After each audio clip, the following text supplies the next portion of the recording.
வணக்கம், KP caking kitchen channel. நம்ம இன்றைக்கி ஈஸியான ஒரு ரெசிபி பார்ப்போம். 2 கப்பு கோதுமை எடுத்துக்கோங்க, 1/2 கப்பு ரவை, பேக்கிங் சோடா, உப்பு,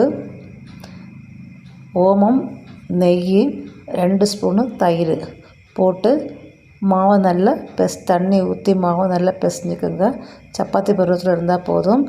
ஒரு அம்மியில் இஞ்சி, பச்சை மிளகா, தனியா, சோம்பு போட்டு நல்லா தட்டி வச்சுக்கோங்க.